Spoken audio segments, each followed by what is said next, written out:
Hello, beautiful soul. I am Sharon Svenson, Svenson Hypnosis, and welcome to my series, What Hypnosis Is and What Hypnosis Isn't, told from the perspective of a practicing hypnotist. I've been working with clients since 2005, getting paid for it since 2006, and have worked with 1,000+ clients in helping them be more empowered and live their lives more mindfully and consciously, and to really tap into their power within. In the first of this series, I talk about the most common question that I'm asked, which is, can you control me? Can you make me quack like a duck? If you haven't listened to that, go back and check it out, because that will be a building block in this series. And you might be surprised by the answer. That in the second video, part A and part B, in part A, I talk about how my understanding, how I wrap my mind around it, is that hypnosis is an intense focus that we can use for good to change our lives. In part B, I go a little bit deeper and share how all hypnosis is self-hypnosis, and we're going in and out of it all the time. That oftentimes we do give our power over to others. In part C, this part, I want to dive in a little bit deeper. You might have seen hypnosis performances or YouTube videos where the hypnotist guides somebody into the hypnotic state, and they are guided to forget their name or guided to do something that they normally wouldn't do in their conscious state. And it can look like they're being controlled.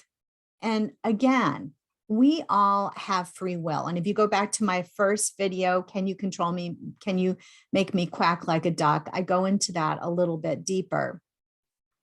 That we have the ability to direct our focus, but oftentimes we give it away to other people depending on what our beliefs are. Okay, so for instance, I saw a video where a hypnotist on YouTube guides this woman to forget her name. Crazy.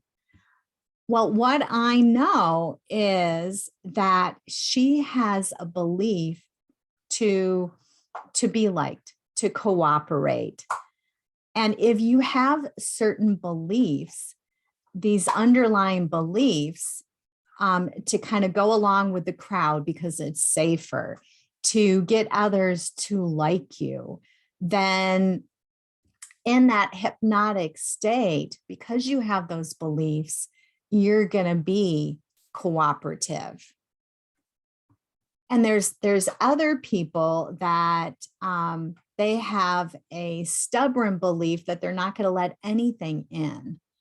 So when I'm guiding somebody into the hypnotic state, to me, it's super important that this is an empowering process, that this gives you the tool so that you can direct your life and how you want to live it, that it helps you let go of beliefs that aren't serving you.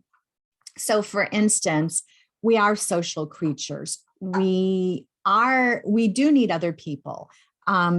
There can be safety in numbers. It's nice to have a group that's backing you and supporting you and loving you.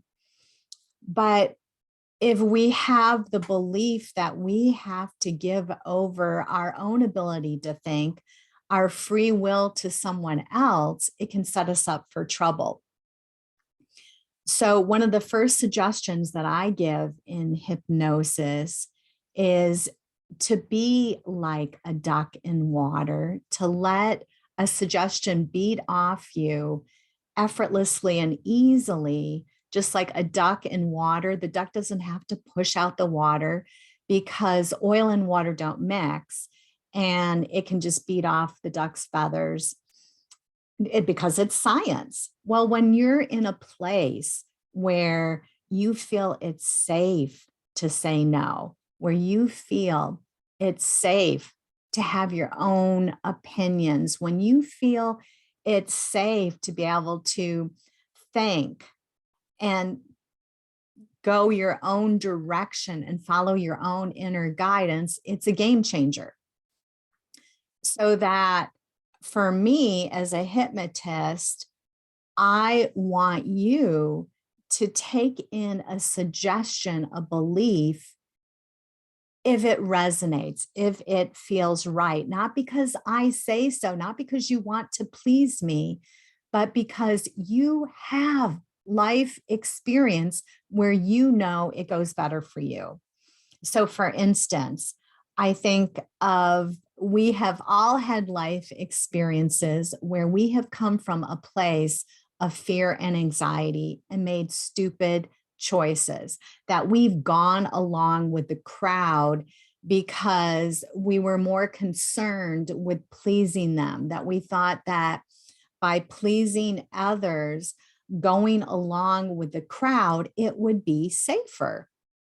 So that's the first place I want to guide the client to, is to that place where we remember that we are totally supported and loved, that there is what I call a higher power, infinite intelligence, whether you call it God, source, the benevolent and loving universe, the ether energy of love and well-being, whatever, to help people tap in again into our own inner guidance. And how do we do that? We do it by going to places that feel lighter and softer and more peaceful.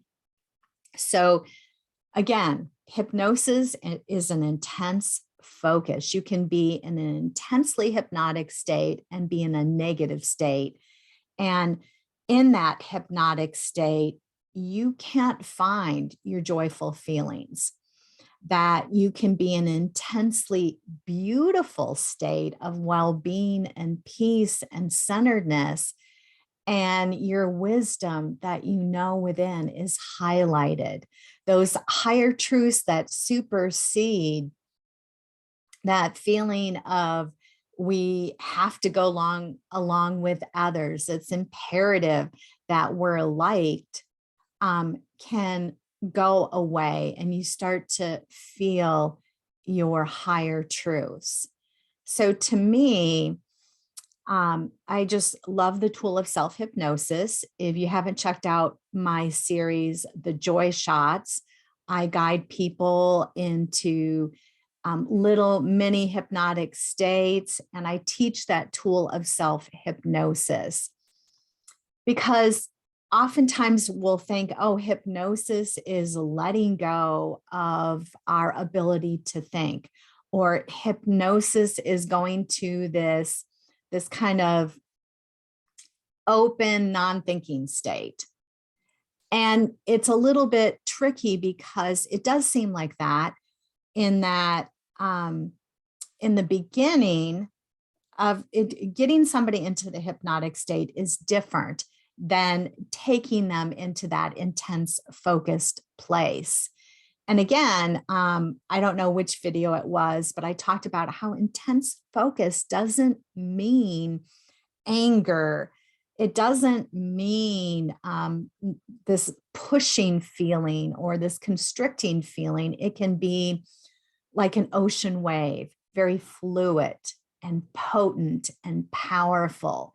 So to me, my goal for clients is to take them to these more expansive, beautiful, light places where they can positively change their life. So that getting somebody into the hypnotic state, to me, it's a sense of redirecting, helping people use that tool of self-hypnosis.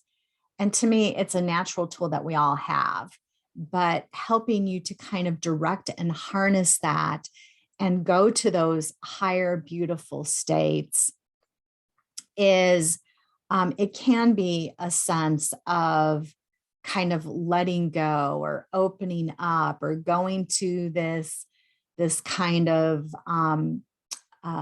state free of words or thoughts.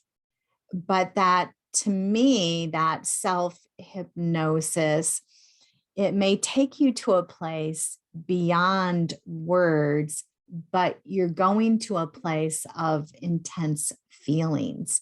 And what I know is good things are going to unfold when we go up to those higher, beautiful states. But it takes intent. So again, I keep talking about this concept of free will, that you have free will. You get to decide where you direct and where you focus, that there's so much we don't have control over, but you do have that ability to control your focus. And I love the tool of self-hypnosis. I love the tool of hypnosis. I think if it's done right, it can take you to this place where you become empowered and you start to live your life more consciously and mindfully. All right, so I hope this has taken you to a clear place about what the heck hypnosis is. So again, part A, I talk about how my understanding is it's an intense focus that can be used for good. That part B, it can be used in a super powerful way to positively change your life. And to kind of recap what I'm saying now is that it's an intense, beautiful state that really you're born with. You go in and out of it all the time. But depending on how you have been trained up, what your beliefs are, what your intent is, your results are going to be vastly different. So to give a little example, I think about a time when I went to see a masseuse and somebody that I had been seeing, I think it was monthly at the time. And one time I decided I'm just going to go to this beautiful, open, cooperative state. So I used my self-hypnosis and I just let my body completely relax. And she said to me, "Oh my gosh, you're so open and loose."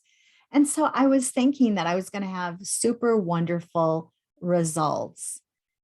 And it felt good when I had the massage, but I didn't have that profound results that I'd had before.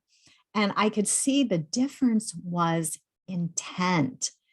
So before I would go to these places of my intent is to have a beautiful, comfortable body that works and serves me. And I would go to, so I would just, it's like, that's my intent. And then I would use my self-hypnosis while I was being massaged to go to these states of well-being and love. Well, what I found is I had different things that just came back into balance.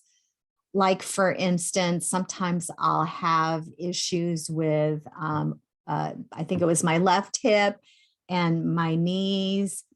And I would go to those beautiful states of love and well-being, and these beautiful transformations happened. I could see things opening up and shifting during the massage. And I had that experience throughout the week of it felt more relaxed and loose and comfortable.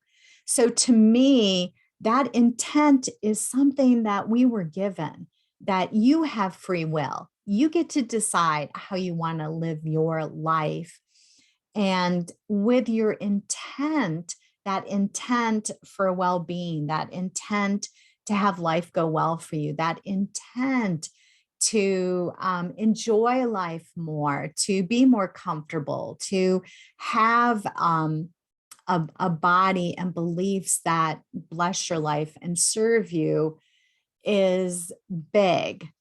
So that when I do self-hypnosis and when I have done my hypnosis recordings for myself, or I'm guiding somebody into hypnosis, to me, that's super important. Okay, let's get clear on our intents.